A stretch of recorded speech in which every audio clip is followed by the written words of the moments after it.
Brokerage હાઉસીસના radar પર શું આવી રહ્યું છે એ બધા પર માહિતી લઈ લઈએ સહયોગી તૃપ્તિ કપૂરિયા પાસેથી. ગુડ મોર્નિંગ તૃપ્તિ, કઈ કંપનીઓ છે, કયા સેક્ટર્સ છે જે બ્રોકરેજ હાઉસીસ રિપોર્ટ્સ આપી રહ્યા છે?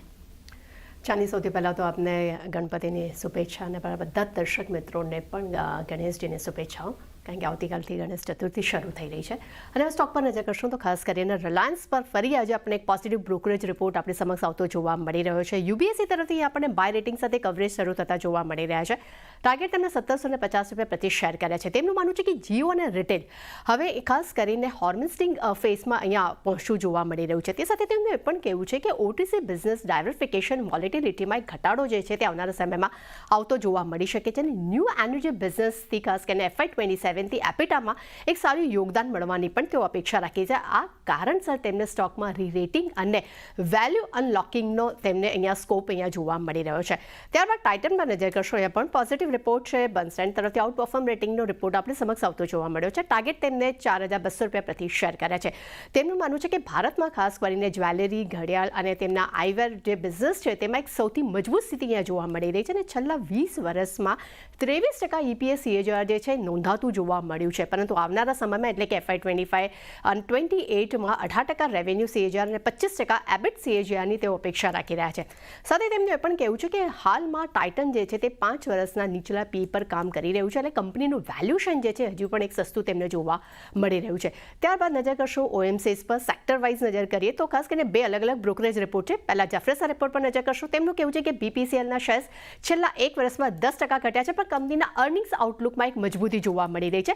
ખાસ કરીને BPCL પર નવા પ્રોજેક્ટ્સ અને એક્ઝિક્યુશન જે છે તેમાં એક ડ્યુટી જે છે તેનું એક રિસ્ક અહીંયા વધતું જોવા મળી રહ્યું છે. આ કારણસર તેમને BPCLના વેલ્યુએશનની દ્રષ્ટિએ તેમનો સારો લાગી રહ્યો છે. કારણસર તેમને BPCLમાં બાય રેટિંગ આપ્યા છે. ટાર્ગેટ તેમને 410 રૂપિયા પ્રતિ શેર કર્યા છે.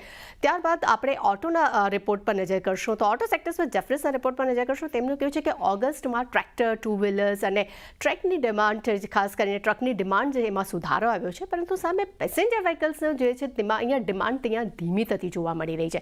તેમનું એ પણ કહેવું છે કે ગ્રાહકો જે તે GST ઘટવાની આશાથી અહીંયા ખરીદારી જે છે તે મુલતવી રહ્યા છે. પરંતુ તેમને Eicher motors, Mahindra, TVS motors જે છે તે ઓગસ્ટ હોલસેલના તેનો ગ્રોથ જે છે તે 8 થી 13% વધવાના અનુમાન તેઓ રાખી રહ્યા છે. પરંતુ સામે તેમને મારુતિ અને આઈસર મોટરમાં ખાસ તેમને પસંદ આવતા જોવા મળી રહ્યા છે. ઓટો સેક્ટર પર CLSAના રિપોર્ટ પર નજર કરશું. તેમનું કહેવું છે કે GST ઘટવાથી મારુતિ અને મહિન્દ્રાને સૌથી વધુ અહીંયા ફાયદો થઈ શકે છે. અને આ શેર્સમાં ખાસ કરીને તાજેતરમાં GST ઘટવાની આશા જે છે તેના આધારને કારણે એક ડિમાન્ડ્સ વધતી જોવા મળી શકે છે. કંપનીના વેલ્યુએશન હજુ પણ તેમને કમ્ફર્ટેબલ લાગી રહ્યા છે, પરંતુ સામે તેમને એ પણ કહ્યું છે કે હુન્ડાઈ પહેલેથી જ 18% દોડી ચૂક્યો છે. આ કારણસર તેમને મારુતિ અને મહિન્દ્રામાં હજી પણ અપસાઇડ તેમને પોસિબલ લાગી રહી છે. ત્યાં જ હુન્ડાઈની વાત કરશું તો હુન્ડાઈ પર સિટી તરફથી બાય રેટિંગનો રિપોર્ટ છે. ટાર્ગેટ તેમને 2400 રૂપિયા પ્રતિ શેર કર્યા છે. તેમનું માનવું છે કે ગ્રામીણ ડિમાન્ડ પોઝિટિવ છે, પરંતુ સામે શહેરી ડિમાન્ડમાં નરમાશ જોવા મળી રહી છે. અને GST ઘટવાની શક્યતાથી માંગમાં એક વધારો થવાની તેઓ આશા રાખી રહ્યા છે. અને આગામી 5 વર્ષમાં 26 મોડલ્સ લોન્ચ કરવાની કંપની તૈયારી કરી રહી છે. અને છેલ્લે નજર કરશું એવેન્યુ સુપરમાર્ટ એટલે કે ડીમાર્ટ પર. CLSA તરફથી આઉટ પરફોર્મ આપણને રેટિંગ રિપોર્ટ જોવા મળ્યો છે. ટાર્ગેટ 6406 રૂપિયા પ્રતિ શેર કર્યા છે. તેમનું માનવું છે કે ડીમાર્ટની સૌથી મોટી તાકાત જે છે તેમની ઓછા પ્રાઇસ અને ઉત્પાદનના વર્ગીકરણ પર છે. અને સ્ટોક એડિશન અને પ્રાઇસ લેવલને હજુ પણ કંપનીના વેલ્યુએશન પર એનો ફાયદો જોવા નથી મળી રહ્યો, પરંતુ એવેન્યુ સુપરમાર્ટ માટે એક પોઝિટિવ રિપોર્ટ તેઓ લગાવી રહ્યા છે. એટલે ખાસ કરીને ડેફિનેટલી ચાંદની આજે ઓટો સેક્ટર્સ અને રિલાયન્સ પર ફરી આજે આપણને એક ફોકસ જોવા મળી શકે છે. જી, આ બધા સ્ટોક